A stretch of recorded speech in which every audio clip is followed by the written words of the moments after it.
Septriana, tadi kita sudah membahas apa saja yang mungkin harus dilakukan untuk bisa memulihkan data yang diserang oleh para pelaku cybercrime begitu. Lalu teknologi apa yang biasanya digunakan untuk bisa melindungi keamanan data digital saat ini? Oke, baik. Tadi saya sebutkan mungkin aspeknya menyeluruh, kita sebut satu-satu. Dari sisi device sendiri, device kita harus lengkapi dengan antivirus, anti malware, anti ransomware. Dan untuk beberapa perusahaan, terutama industri keuangan, mereka memiliki data loss protection. Jadi contohnya USB pun diproteksi. Jadi tidak bisa data nasabah atau data yang penting itu keluar dari laptop atau device-nya mereka. Nah, lalu untuk network yang kedua adalah jaringan. Jaringan itu banyak sekali yang menyerang jaringan, mungkin disebutnya agak teknis, denial of service, DDoS. Kita juga memiliki solusi untuk melakukan intruder detection system, intruder prevention system. Jadi penyerang yang masuk ke jaringan kita itu akan diblokir. Berikutnya adalah untuk aplikasi. Untuk aplikasi harus memiliki identity dan access management yang baik. Misalnya untuk masuk ke aplikasi kita sekarang mungkin lebih familiar karena dulunya kurang aman, sekarang ada multi-factor authentication. Kayaknya mungkin sekarang kalau ibu bapak di rumah menggunakan handphone untuk bertransaksi dikirim OTP. Nah, itu zaman dulu mungkin belum terpikirkan, sekarang sudah ada. Itu multi-factor authentication. Lalu untuk data sendiri tadi ada solusi data loss protection dan juga biasanya peretas akan masuk ke jaringan dan mengambil data dari server. Datanya itu misalnya diambil ya, reputasi perusahaan itulah jadi yang terdampak dan juga bisa terjadi kerugian finansial. Apabila data yang dimasukkan ke dalam server itu sudah kita enkripsi atau menggunakan data tokenisasi, begitu data yang diretas itu tidak ada artinya karena sudah tidak bisa dibaca oleh manusia. Lalu untuk banyak hal lainnya, misalnya untuk server security dan untuk pemulihan itu banyak sekali teknologi, untuk data backup pun ada.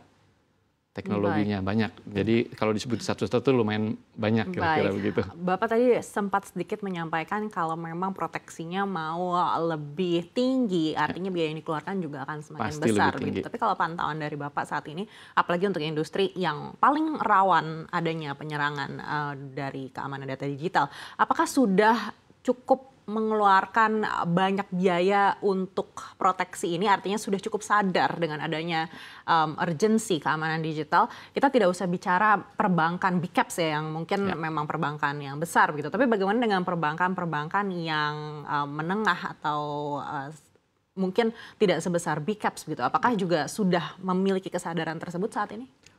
Untuk perbankan memang mereka diregulasi oleh Bank Indonesia dan juga ada OJK. Jadi regulasinya memang sudah paling tinggi dibanding industri lain. Jadi mereka harus comply dan harus patuh terhadap regulasi tersebut. Jadi saya rasa mereka sudah memiliki semua. Kalau tidak mungkin akan ada audit yang mengharuskan mereka mengubah atau mengimprove sistem security mereka. Baik, selain perbankan di industri keuangan lainnya seperti asuransi misalnya atau mungkin di venture capital atau sekuritas, apakah juga sudah cukup sadar dengan pentingnya proteksi ini saat ini? Untuk institusi keuangan pada umumnya mereka sudah cukup sadar karena institusi keuangan memang di bawah OJK ada satu pengawasnya. Jadi mungkin yang non industri keuangan yang ada yang sudah sadar, ada yang belum. Kalau industri keuangan sudah pasti. Kalau yang belum dari pantauan Bapak ini biasanya di sektor apa yang mungkin harus ditingkatkan karena urgensinya juga cukup tinggi? Ya, mungkin yang penting ditingkatkan saat ini sektor e-commerce karena data dari nasabah itu banyak sekali. Lalu mungkin yang agak kurang seksi bagi peretas itu industri manufaktur, industri retail gitu. Industri memang kurang retail yang bukan digital ya. Baik. Ya. Pantauan Bapak sebesar apa sih potensi e-commerce ini bisa menjadi sasaran para peretas? Sasaran para peretas mungkin lebih ke misalnya peretas itu mencoba meretas untuk mendapatkan financial benefit. Nah, mungkin kalau dari industri e-com, peretasnya itu agak berbeda. Jadi dia lebih quote unquote mengakali sistem sehingga mereka bisa mendapatkan keuntungan. Contoh yang terjadi adalah ada seller misalnya, seller itu membuka toko misalnya di online shop, tapi dia sebetulnya tidak benar-benar menjual barang. Nah, ada orang masuk ke situ menjual barang, membeli barangnya orang tersebut, lalu dikirimkan tapi barangnya kosong atau barangnya palsu, dan setelah mendapat uangnya lalu dia pergi begitu saja. Nah, itu dia mempergunakan kekurangan, kekosongan atau kelemahan sistem. Jadi peretasnya lebih ke arah situ. Baik, artinya ini sebenarnya bisa diantisipasi dengan proteksi tertentu untuk keamanan digital. Betul. Baik, dan apakah diperlukan audit untuk keamanan data digital ini secara berkala, dan berapa lama waktu yang menurut Anda ini ideal? Oke, audit memang sangat diperlukan. Tujuannya adalah untuk kita meyakinkan bahwa kita mematuhi regulasi. Untuk audit reguler, ya seperti kita mengecek security ke rumah kita. Lebih sering lebih bagus, tapi memang makin sering ada biayanya, kira-kira begitu.